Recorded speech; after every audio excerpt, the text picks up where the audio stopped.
attachment gets inhibited when we tell kids they're good boys and good girls instead of I love you, sweetie, and you did that well. We have to teach people to separate those things. It's like I love you, sweetie, and it's not okay to throw your own on the floor. I love you, sweetie, and wow, what a cool coloring thing you did. We want to always work on that separation of personhood and behavior. Candidly, what I got a lot as a child was those two things were not separate, right? I heard a lot of like what the hell's wrong with you and why can't you get that right? So there was a lot of conflation of if I do something wrong, I am wrong, which is the foundation of shame and a whole bunch of other stuff that is very, very damaging. I've had to catch myself as a parent as well because I've noticed that part come up. I had to learn how to do exactly what you're talking, which is like, hey, bud, like you're okay, but let's like we don't do that. We don't operate in that way. Exactly. We don't throw the stuff in the ground. We don't drive the truck into the walls. All right, my friend, welcome back to the ManTalks show. How you doing? I am doing great. So good to be back. Good to see you. Likewise. I was going to say welcome back, my old friend, but I didn't want you to feel like I was taking a jab at you. Sure. Sure. Well, listen, it has been, for those who know, they know, but it has been an honor the last couple of years to get to know you better, to get to work alongside you and just to get to spend time with you and to be your friend, honestly, to just be in your life. It's been such a special gift to me. And I was sort of sitting around the other day and my team was like, we were talking about the podcast and, you know, what we were doing. They were like, how come we haven't had Duey on in a long time? I was like, I don't know. That's a good question. I guess because I talk to him all the time. Because I talk to him all the time. I talk to him all the time and you come and, you know, support with the men's weekends. And I was like, I don't know, but we definitely should, especially because I've been talking about attachment and you are the guru of attachment. I was like, I should definitely have you on and dive in deep. So here we are. I'm thrilled to be here. I've been listening to some of the stuff you've been putting out in regard to attachment. I love what you're presenting. I love what you're bringing. And yeah, actually what you were saying about, you know, you and I communicate all the time. And it's like, oh, when you said, will you do a podcast? I started going, oh yeah, we haven't done that for a while. We've spoken a lot. We haven't done I think it was the podcast. pandemic. I think the pandemic was the last time that because I did the Elders series and you were one of the guests with Stephen Jenkinson and oh, that's right, Francis Weller. But okay, so well that's a pretty fun group to be part of. That was a phenomenal conversation. That was very, very fun, and I feel like I should do part 2 of that, especially now. I think it's a very relevant time to have that conversation in people's lives for a number of reasons. I mean, one is because we have a lot of old people that have a tremendous amount of power that don't seem to know what the hell they're doing. I had no clue who you're talking about. I don't know what we're talking about there. But there's some old people in power that seem to be an absolute gong show. And then we have real elders, in my opinion, like yourself, who live on the side of a mountain, and you're sort of like Obi-Wan Kenobi in Star Wars. You know, you're hard to find, and you're not seeking out these sort of public positions of power or authority, and yet your wisdom is timeless and, in my opinion, incredibly important. And so maybe we'll start, before we dive into attachment, maybe we'll start with a question on that front, because I think that's an interesting question. Why do you think that leaders, really good leaders, don't actually seek out power? And why do you think that elders who have real depth of wisdom, who have a lot to offer the world, are often not the ones who are in the spotlight, who are in the positions of power? And it's usually the ones that are sort of seeking power and want it, but maybe necessarily shouldn't have it. How come you think that unfolds? All right, team. I have said it before and I will say it again. I like to cook for efficiency and nutrition. I don't like it to take a long time. I'm not super into like massive amounts of meal prep. And that is why I love Factor. Factor has a great solution, ready to eat meals. All of them are always fresh. They're never frozen, and they are chef crafted, which I absolutely love. They are delicious. I have ate a ton of them now. You have a ton of options as well because they have keto, they have calorie smart, they have meals with extra protein. If you are going through a bulking phase and you're trying to put on muscle mass like I have been in the last few months, they really make it simple, and the meals are very, very easy and quick to make. So if you are interested in leveling up your consumption of food, making it quick, making it easy, but making it delicious, then head on over to factormeals.com/ManTalks50. Again, it's factormeals.com/ManTalks50, and you will get 50% off when you use the promo code ManTalks50. So don't forget, ManTalks50. I was actually talking with my partner about this the other day, something similar to this. And I've spoken to a lot of people about marketing. And there's this whole thing going on right now in the world in regard to marketing, like online and social media and some of the, the TV ads and blah, blah, blah, blah. And someone asked me about, have I ever marketed? And my answer is no. I do now have an Instagram account, but that's not where I spend a lot of time or energy. When I first went into practice nearly 50 years ago, we had yellow pages and I had a little 1/2-inch free ad in there with my name and telephone number. My perspective of what I try to do is to be incredibly confident. That's my goal. And if I'm not confident at something, or if I need to know something, I'll go find something. I'll go find out what I need to know. And that's been when I'm around people who I consider elders and people who I would consider a mentor. What I look for is competency, not marketing. And because in my world, competency is marketing, and people will share. Like I spoke to so and so, and they were incredible. You need to go find them, and that's actually my belief system. And it does go to also my definition of power, which is different than many. My definition is the ability to influence and be influenced in contact and relationship.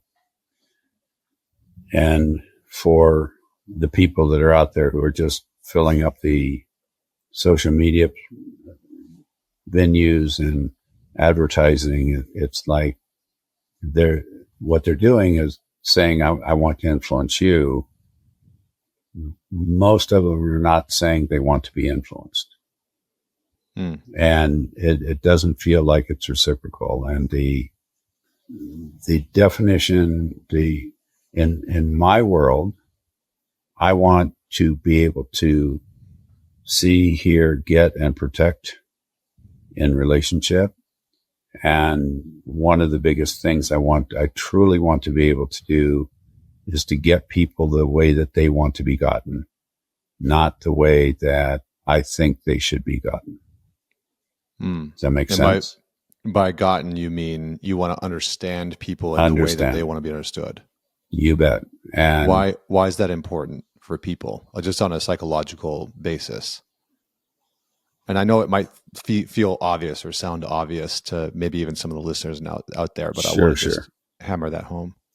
Each of us has something that's important to us. Each of us has something that when somebody else understands that aspect of us, they feel like they've been seen, they feel like they've been heard, and they feel like you get them. And if I'm trying to decide or think that I even have the right to decide what being seen, heard, and gotten by somebody else is, then all I'm doing is projecting onto them. I'm not really getting them. I might be saying that that's how I might want to be gotten. That's how I might want to be heard. That might be how I want to be seen. But unless we're really willing to get somebody how they want to be gotten and hear someone how they want to be heard, see someone how they want to be seen, we're not getting them. And so the biggest piece, I think this is sort of circling back around, the biggest piece that I see in being on the side of a mountain instead of putting myself out is like, I want people to know that I'm willing to slow down, that I'm willing to hear, see, and get them the way that they want to be heard, seen, and gotten, versus me telling them how they should be seen, heard, and gotten. And that takes time. That takes a lot of time. And it takes a commitment to spending that time with someone enough to do that, versus one of the things that's happening, I think. I was just talking to a really good friend of mine who's a therapist in Asheville, about people want quick fixes, and I don't think there are any. There's no quick fix. There's no quick something. We just lost like 20% of the listeners that were hoping to get a quick fix for their attachment issues. I'm just kidding. I agree with you wholeheartedly. I just think that sometimes we have to inject some humor into this conversation, but I've learned that the hard way. Exactly. So here's the deal though. For people who are going, how do I fix my attachment issues? The first step, and this one is quick, is getting that you have an attachment issue to work with. Is as soon as you begin getting and talking about, it's like, I want to be able to get someone how they want to be gotten. We also need to know how to get ourselves. And if I'm able to come in and say, yeah, this piece is a real issue for me. This piece is an issue of where I need to be able to get myself, where I need to be able to go, I avoid, I'm anxious, I'm afraid, that's the beginning of a quick fix. And that can happen literally in seconds of going, yeah, I got some shit to deal with here. I've got some stuff I need to look at.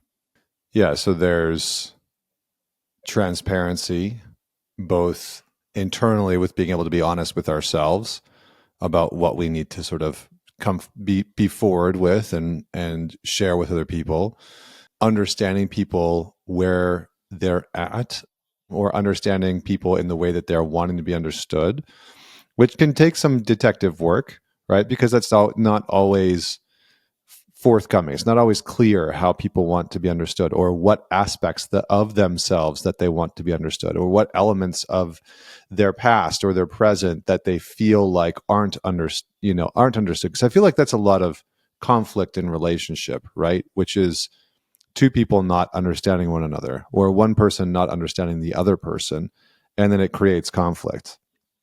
And so I feel like we could probably go a little bit deeper into that. And maybe the good follow-up question is, how do we begin to understand, let's just say, our partner? Because I feel like that's a good place for us to start. Our girlfriends, our wives, husbands, boyfriends, wherever you're at listening to this. How do we begin to understand our partners in a way where we're understanding them for who they're wanting to be understood as, versus us just trying to say, this is who I think you are?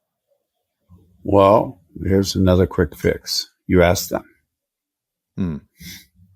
Now, sometimes people don't know because they haven't checked this out themselves.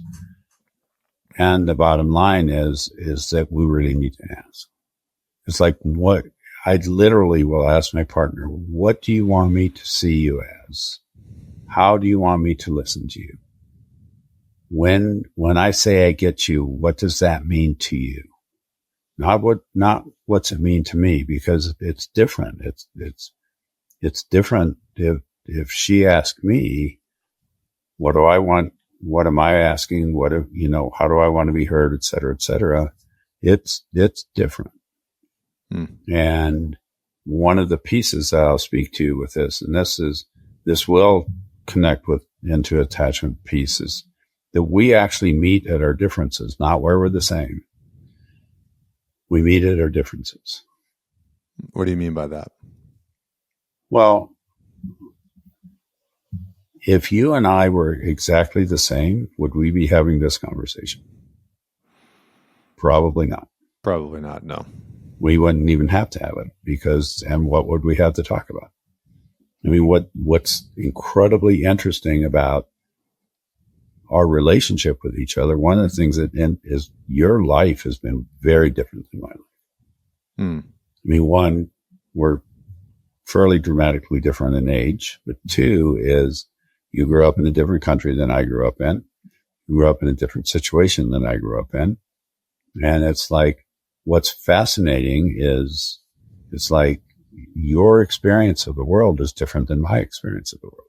And it's utterly fascinating how that has played out. And I mean, are there places where we connect and we go, yeah, boy, I get that one. We do that. We've done that with each other a lot.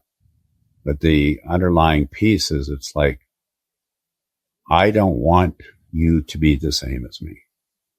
Yeah. I want to know who you are individually. And this is, in other places I've talked about what I call, and actually this originally comes from Martin Buber, the I-thou relationship versus I-it. And what I add into that is I call it I, thou, we when we're really in relationship. So at the underlying piece is it's like, you are different. Another being is different from me. And whether it be my horses or whether it be the elk that go through my property, or the deer or the bears or the mountain lions, whomever that may be. But it's like, I am continually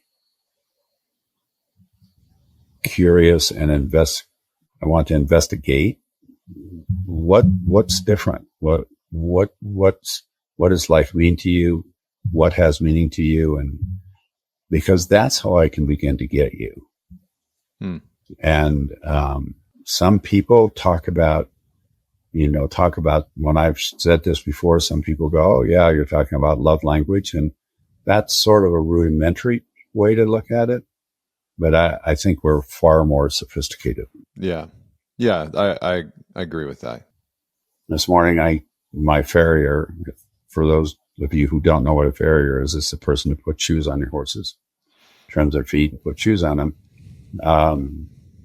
I had two of my horses shod this morning, and like the experience of shoeing one of them, it was completely and dramatically different than the experience of shoeing that. So when we come in getting that other people have different experiences and other people live different lives than us, and we want to explore what that is and what that means with them, then it means with them and for them. That's where we can begin getting them. That's where we can begin understanding them. That's where we can begin allowing them to come into our hearts and our souls. And when they do that with us, then we get to step into their space with them, where they get us in their hearts and their souls. Yeah, I think, it sort of requires this curiosity and inquisitiveness that we have to maintain within our relationships and just within our sort of natural way of being. I also find that the more time we spend with people, the easier it is for us to fall into the trap of believing that we know who they are at all times in all circumstances, especially within intimate relationships. I've caught myself with Vienna with my wife a number of times where I sort of I've adopted this like arrogance sometimes of, I know who you are and I know what you're thinking and I know what you're feeling and I know why you're acting that way. And I have to catch myself, which is kind of funny because I'm naturally a very curious person. Like it's kind of what's led me to the work that I do today. I have an insatiable curiosity that I love. I really love that part of me. It's Completely. what's led me to riding motorcycles and doing yoga and breath work and opera singing and all kinds of stuff. But I find that within intimate relationships, we can fall back into this place of, I know everything about you, or I know why you're acting that way. And we miss out on who the person is in that moment. I found that sometimes that blinds me from really, in your words, getting my wife, getting where she's at, what she's thinking or feeling or experiencing. And it, I think it comes from a good place. I'm wanting to understand her, but I think sometimes it also comes from a not great place of, like I said, like this arrogance of I know you, and I know what you're thinking, I know what you're feeling, and I find that people within relationships can get into that trap a lot. And so you're saying leaving room for the curiosity and the inquiring to constantly be a part of the process is a very important piece. Like what I try and ask Vienna on an almost daily basis now is, instead of saying, how is your day? Or how are you doing? I'll say, what do you want me to know about your day today? Or what do you want me to know about how you're feeling? Or what do you want me to understand about that conflict? And so I've changed my language to create more space for her experience. Exactly. And less room for my own BS of what I think, right? Because my mind can just fill in the gaps if I'm not careful. Well, and what you're saying, Connor, I think is incredibly interesting, because the more that we know somebody, the more that we study about who we are as people. I mean, you spend an enormous amount of time studying and learning and being curious about what happens in a relationship with men, with attachment, with what makes a healthy relationship, what makes a relationship that isn't so functional, all of those things, as well as, I mean, that's what I've done my entire life, my entire adult life. And in one way or another. And I mean, what I've found is that the more that I know, the less that I actually really get. It's like, okay, I know enough to where I don't know that much. But when we think that we know something and we say, if you say to Vienna or I say to Kimberly, for those who don't know, Kimberly is my partner. It's like, I know who you are. I know what's happening. And it's like, I don't really. What I'm really saying is, from inside me, from inside my body, if I were you, this is what I think that the experience would be. Now, if you want to say it that way, it's sort of fun relationally, because people then know that you're basically, what you're doing is guessing. And it's okay to guess. Just name it. This episode is brought to you by BetterHelp. Now, as you know, I am a huge advocate of therapy, of seeking out support. Why? Because therapy can help you find a deeper level of meaning, what matters to you in life, and can help you make sense of some of the most complicated and challenging aspects of our lives. And as you know, if you've been listening to my show for any amount of time, therapy has benefited me greatly. Working with exceptional therapists who have added to my life and helped me move through some of the most darkest, challenging periods of my life has been a huge, huge help. So if you are looking to work with someone, I would definitely recommend to check out betterhelp.com/ManTalks. So you can go to betterhelp.com/ManTalks and get 10% off for your first month. They make it easy, simple, and straightforward from the comfort of your own home. and you can get the support, direction, and guidance that you need. Check it out. But you're right. I mean, when you say to Vienna, what is it that you want me to know about your day? And that's a really good way to create an opening for her. And I ask a similar question. It's oftentimes I'll say with Kimberly, I'll ask two questions. How was your time with blank? Like right now, she's down in Golden hanging out with one of her best women friends. And when she comes home, I'll say, how was your time with this person? And then what I'll say is, what affected you the most when you were with her? It's like, how were you, I'll say what affected you the most, or how were you affected by spending this couple hours with your friend, and those kinds of things, because that's what I want to know. I want to know how you're affected by whatever it is, by X, Y, and Z, which, interestingly enough, is actually a really big piece of what goes on in healthy, secure attachments. It's the parents wanting to know, parents/caregivers wanting to know, how is this little person affected by me, by the environment, by the relationships, by whatever right now. Yeah, and I think that assumption, whether we are parents or partners or leaders in a work environment, those assumptions that we have that we lay over top of other people can get in the way of really understanding where they're at. And so let's take a shift into attachment. Let's just start high level, and then where I'd like to go is, how do we actually, like, what are the building blocks of really healthy attachment? Because I think that's what everybody really is working towards. I think it's what most people want. It might be elusive for many of us, and there's a lot of things that can get in the way. But that's where I'd like to end up with this conversation. But let's start with, in your perspective, what is attachment? And for the average person out there listening, why does it matter? Why is it important? Well, let me start with that. The last part that you spoke about, why is it important? Attachment is actually what creates the situation or the circumstances in which we thrive.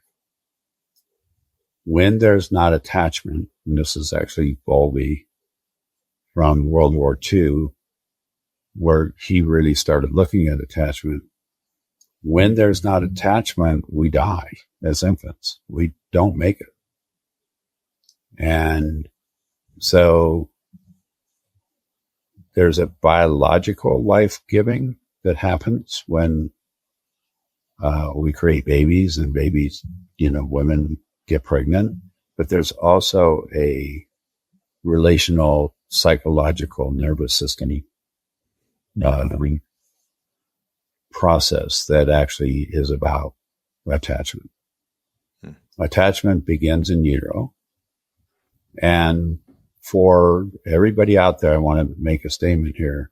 Most people think that attachment only happens in utero with mothers and the mothers who are pregnant with us during their pregnancy.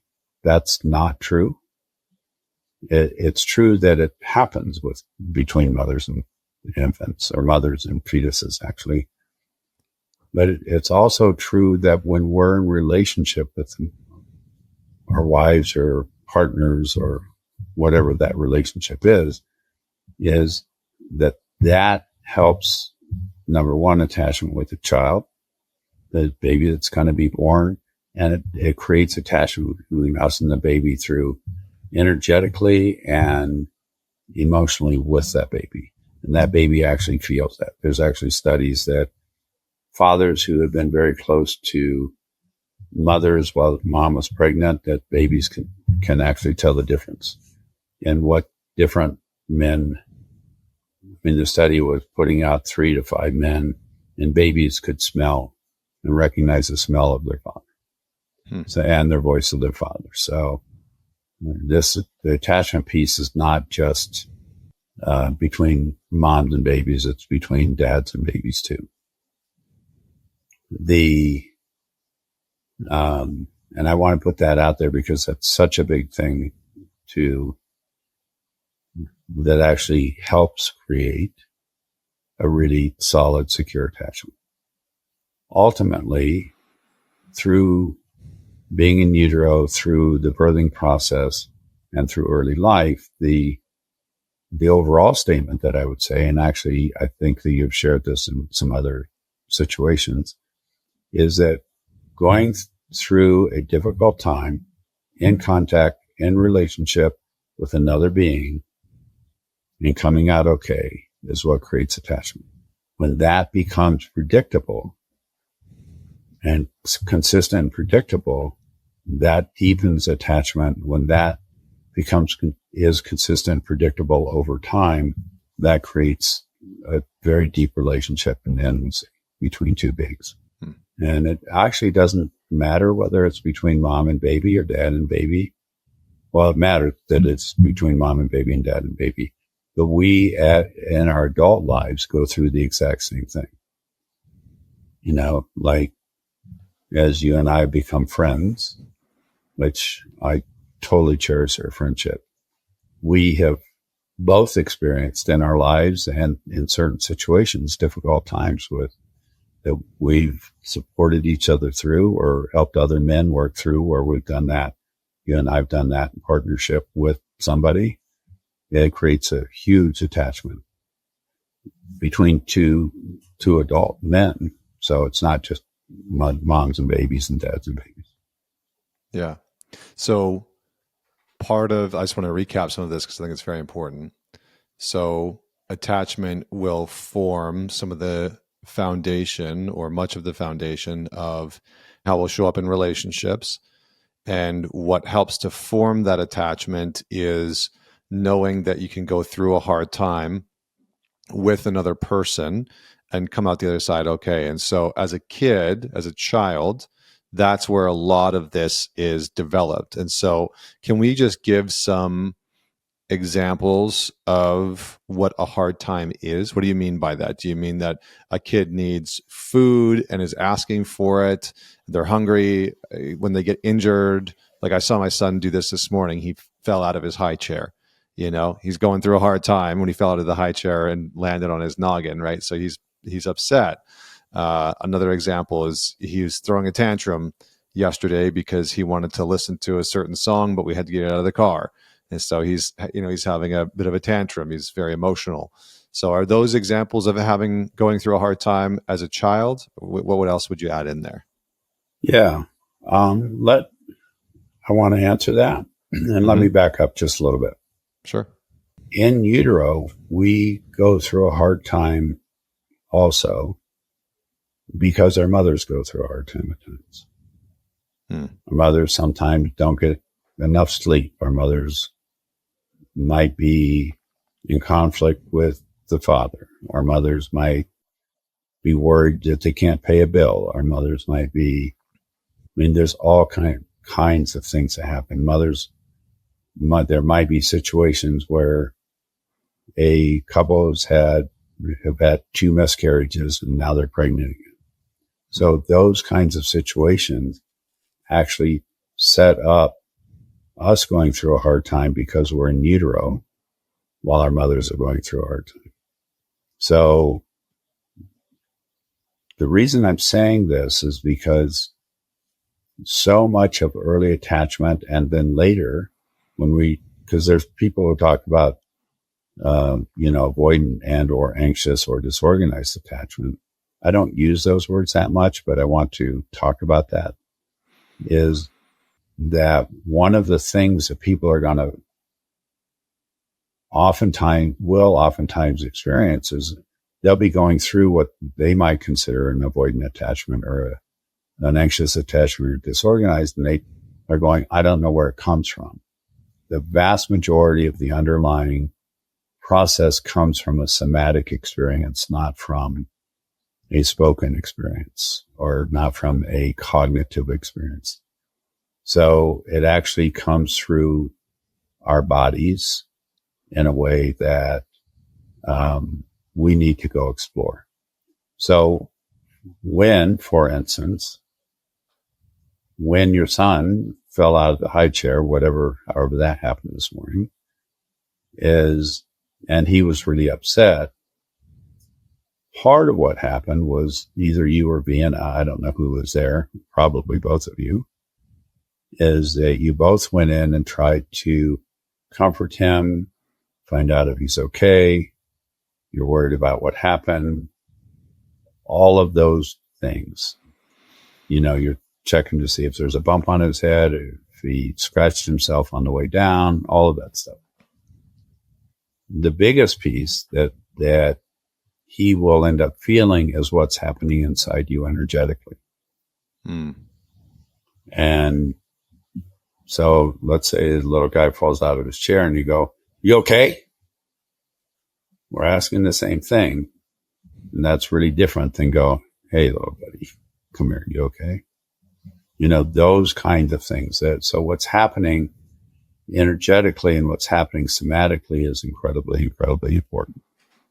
Yeah, it's interesting because I just want to drill a couple things home, because for the audience that's listening, I think it's also important to note, and one of the things that you said that's super important is it can be very much somatic and not a cognitive thing, right? It's like you can be feeling the avoidance of "I need to get away" and not have a rational reason for why that avoidance is coming up. Or you can be feeling this anxiety of "I don't know why, but I just need to text bomb the crap out of this person, but I don't know why that's happening rationally."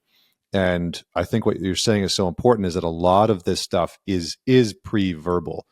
Like when your nervous system is wiring, when your brain is wiring, a lot of those things are happening before you have a very robust set of language skills and self-awareness and self-understanding and division between you as a child and a parent. A lot of the stuff that we're talking about is happening before that.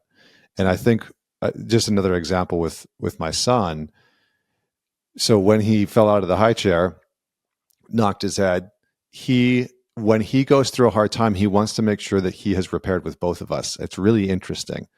And so immediately Vienna was right there, picked him up, held him, and he kind of, restored. He stopped crying. He was okay.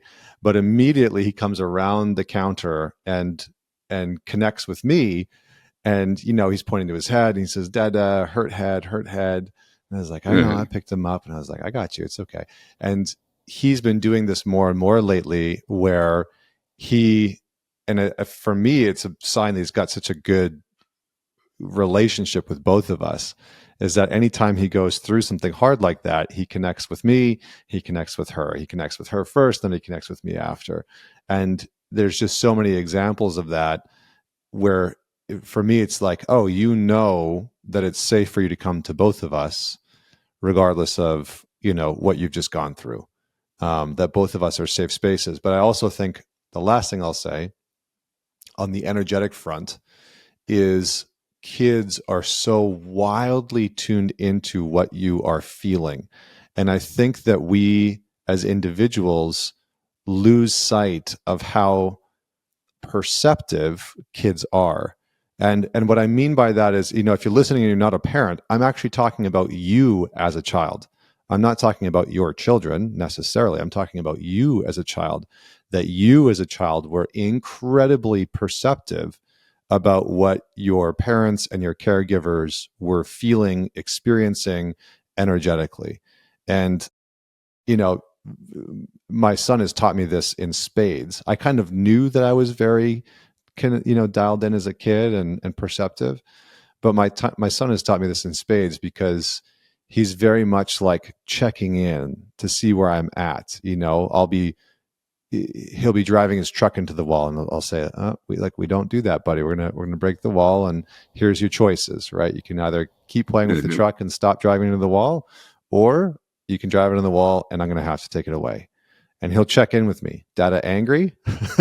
He's like, "Dada angry? Dada happy?" And I'm like, "Man, oh man, you are a sharp little cookie." I'm like, "No, Daddy's not angry," and it gets me every time, because he is very dialed into when I am angry, So yeah, I just wanted to drop that in there as an example. Well, and your example is incredible because here's the other part of it. If he goes dead angry and you are angry and you go, no, Dad is not angry. He will know.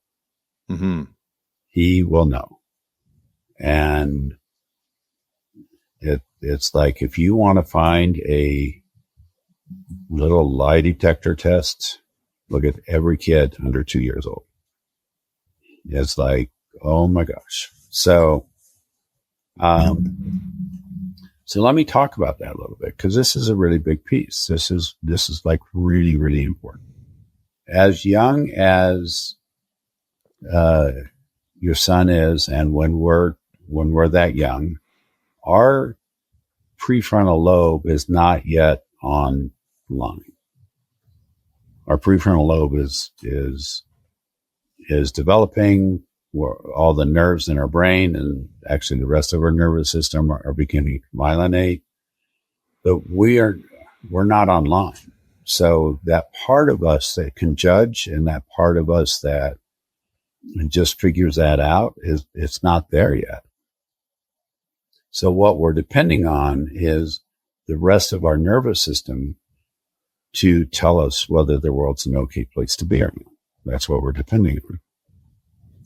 And our nervous system in utero and at birth is a completely open nervous system. We have no filters. We have no way to have a filter. We have no way to go, oh, I'm not listening to that right now. We don't compartmentalize. It's like we're just on. So everything that's out there comes in. And we used to think, when I was in school, which literally in the 70s, it was like, yeah, we're a blank slate. Well, that's not the case. It's like we're not only not a blank slate, we come in with all kinds of experiences. We are probably the most sensitive perceptually that we will ever be. Actually, part of what happens when we grow up is we actually decrease our level of sensitivity. We also decrease the number of movements that we can make in our bodies. Like babies make up to, I think it's 1,200 different movements in their bodies. When we're adults, we're down to about 70 different movements that we can make. Well, and that sensitivity, that's an interesting part of it, right? You can imagine like having that level of sensitivity as an adult would be brutal. Having a wide open nervous system like that and feeling all of that all the time, nonstop. But I guess you would, if you were working on it and if you were aware of it, you'd be able to develop ways in which to work with that energy that's coming in you and moving it around and understanding how to let some of that stuff go. Because I think what you're saying, if I'm getting it right, is as a kid, there's not a lot of differentiation between like what mom and dad are going through and what you go through, because absolutely there's no mechanism of, oh, that's, mom's upset, that doesn't have anything to do with me, or dad's disconnected and that doesn't have anything to do with me. It's like mom's upset, that's my experience as a child. That's just like she feels it, I feel it, and there's not a lot of differentiation. Is that correct? That's 100% correct. And yes, when mom feels it, baby feels it. When dad feels it, baby feels it. When mom and dad are struggling with each other, baby feels it. As they begin moving into being about a year old or a little bit more, part of what begins to change, and you spoke about this a little bit when you spoke about anxious attachment, is what begins to change, is that we become incredibly egocentric. And what that means is we're beginning to try to put meaning to life. We're beginning to try to put meaning to sounds. We're trying to put meaning to gestures. We begin to try to put meaning to symbols. And at some point in there, and when I say that, what I mean is like a letter is a symbol that means something to us. A sound is we make some sound, and if I make the sound cup, that means this thing that I can pick up. If I'm using a language other than English, a cup there'll be another sound. So the sounds that we make are actually fairly arbitrary. And so all language is that a certain group of people have decided that this certain sound means a certain thing. Well, we have to learn those symbols. So we're beginning to learn symbology. At some point, we get that we're a symbol to our parents. We get that we have meaning to our parents. So, and we don't get that on the intellectual level. We get that on a somatic level. And it's part of why oftentimes you'll see if parents are, for instance, are having an argument or disagreement, a little person will either cry or sometimes they'll shut down. What they're feeling is that they are the argument. They are the disagreement, versus that they're not able to stand back and watch the disagreement and go, oh, those, mom and dad are at it again. It's more like, I made this bad again. Yeah, it's interesting because in the moments where Vienna and I have had heat, we'll call it, around our son, I remember one instance we were in the kitchen and we were in a disagreement, and it was heated. Like we weren't yelling, but we were definitely intense. And it was funny because I remember looking over at Code, because both of Vienna and I are both intense people. That would be a true statement. Yeah. and so we're having, and I have no idea what we're talking about, but it was intense. And I remember looking over at Code, and he's just like, he's sitting in his high chair and he's got food in front of him. And I think he had his fork in one hand, and he's just looking, and he's watching both of us. And he's like, what is going on? And I remember in that moment, I caught it, and I was like, okay, we're going to pause this conversation. We're not doing this in front of him. So we're going to pause this. And I went over, connected with him, and said, I don't remember exactly what I said, but probably something along the lines of like, I love you. You're okay. That's not about you. And I got her to just reconnect with him and try and repair. But it was a very interesting thing because I could tell in that moment that he was very much in some way, I don't know, it's almost like there was this triangle in that moment that I could visually see. And I could see this like heat and intensity being transferred between Vienna and I. And I could tell that he was a part of it and that he was experiencing it, even though it wasn't about him and it wasn't, it didn't have anything to do with him, but he was just sitting there experiencing it and was like, ooh, this is a lot, whatever's going on.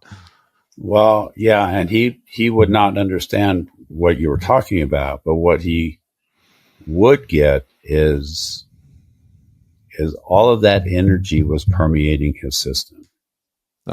And his little system was trying to figure out, am I okay? And is the world okay? So we try to figure out whether the world's okay. And that's what we do in utero in the first year and a half in life. And what I mean by that is not is the world okay? Like who's gonna, get in a war with who? That's not that world, but little Code's world, that little being's world. And then the next thing they're trying to figure out is, am I okay? One of the things that happens is in that egocentricity, we feel when, and again, this is a feeling with little people, is we feel like we are the cause of everything. That's how it's going through our system. It's not true. Like Code wasn't the cause of whatever heat was between you and Vienna, but that didn't matter to him. Yeah. What mattered to him was that that's what he was feeling. And we feel that on a very, very, very deep level. because we can't differentiate that yet. And just a quick light story here, because you said we need to laugh every once in a while. As a very good friend of mine and I were out on a bicycle ride, started thundering and lightning, and we were fairly near to his house. So we went to his house, and he had an indoor hot tub. So, and we got wet in the rain. And so we went and jumped in the hot tub. His little son came out, was just under 2 years old. And he came out ready to jump into the hot tub. He'd stripped off all of his clothes, and he farted. And right when he farted, it thundered. And everyone of course laughed and joking around. Then maybe 30 seconds later, he farted again, and it thundered again. And he truly thought that he was causing the thunder by his farts. So for the next few years of his life, we nicknamed him Thunderbutt. But nice. But kids link that kind of stuff together.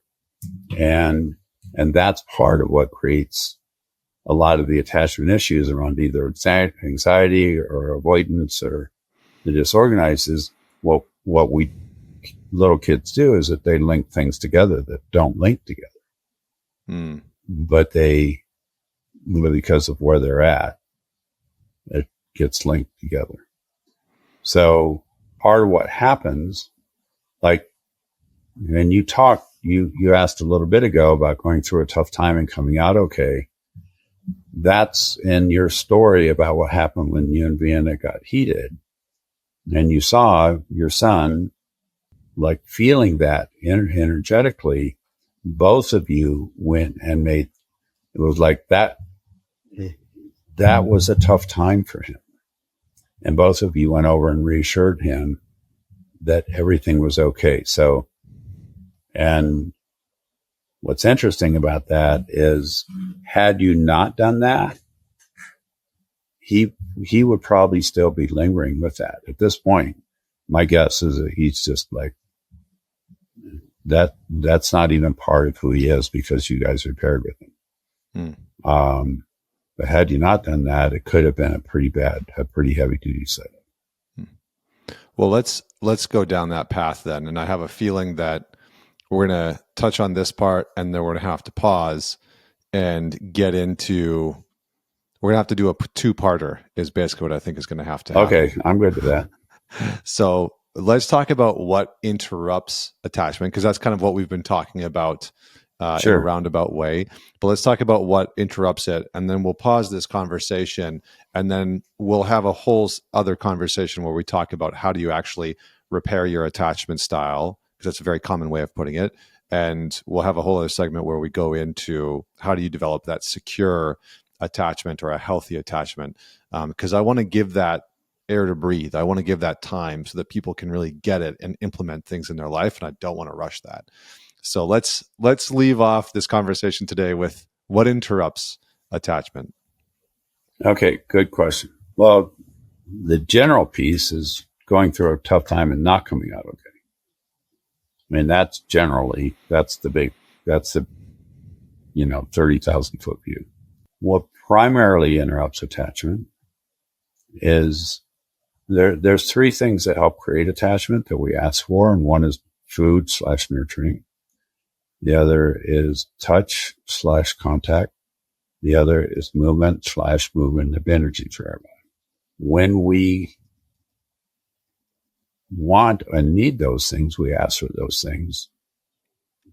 When parents/caregivers provide those things in contact, in relationship, then that helps us get those things. We go through a hard time needing those things. We get them and we come out okay. So two things interrupt attachment, two primary things. One is getting food, touch, and movement without contact and without relationship. So that's one piece that interrupts attachment. Yeah, well, I think it'd be good to just give an example. So like getting food, touch, and movement as a kid without contact, or relationship. So an example is like if a mom was breastfeeding but sitting on her phone, checked out. Is that an example? That's an example. Or mom's talking on the phone. Sometimes it even happens if there's like 3 other little kids running around, you know, or so that's one part of it. Another part of it is like even breastfeeding without making any eye contact at all. I'm not saying that moms always have to be making eye contact with their baby while they're breastfeeding, but there's the movement back and forth between seeing the world and looking down. Another would be somebody being restricted, like physically restricted. For instance, somebody who and I'm like working with someone that has experienced this, that was born with their hips displaced, and they were in braces for the first 9 months of their life. Another are things like babies having colic and they can't keep food down. Another is a parent being dysregulated while they're feeding, or being so dysregulated they don't know they can't feed or they can't provide the nurturing. Those are the kinds of things that actually interrupt attachment. So when food, touch, and movement get interrupted, like for instance, like not getting it is one way. Another is getting it, but not getting it in contact and relationship. The other kinds of things that interrupt attachment that are like just massive are what I call interjects or family rules. And these can also promote attachment too. But there's 4 different kinds of family rules that come in. There's spoken rules, there's unspoken rules, there are secret rules, and there are somatic rules, or spoken messages, unspoken messages, secret messages, or somatic messages. Those are, you can imagine what they are. The spoken ones, people say, this is what we do. This is, the other is, the unspoken is, people don't say them out loud, but if you ask, people sort of know. People will tell you. The other one, the secret ones, are you don't know what the rule is until you break it. So for instance, like, let's say your son threw oatmeal on the floor and it was the first time. And it's like, if the rule was you never do that and you're a bad person if you do that, it's like, oh my God. It doesn't mean that you or Ben are going to say it's okay to do that, but you're all going to both kind of say, bummer, kiddo,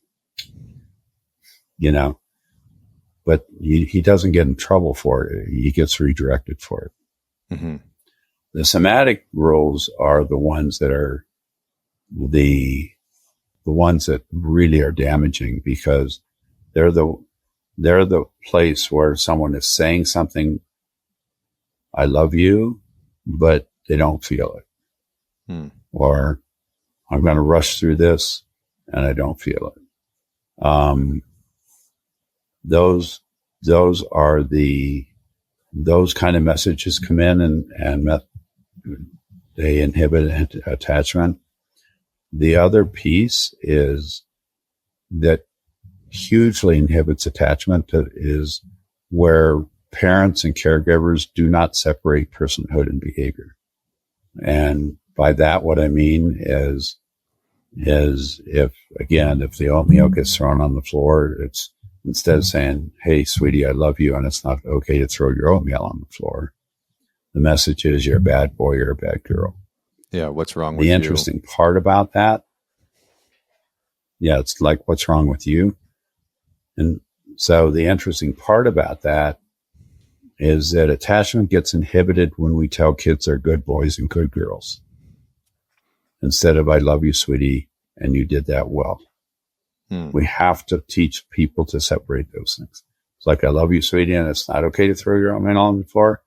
I love you, sweetie, and wow, what a cool coloring thing you did.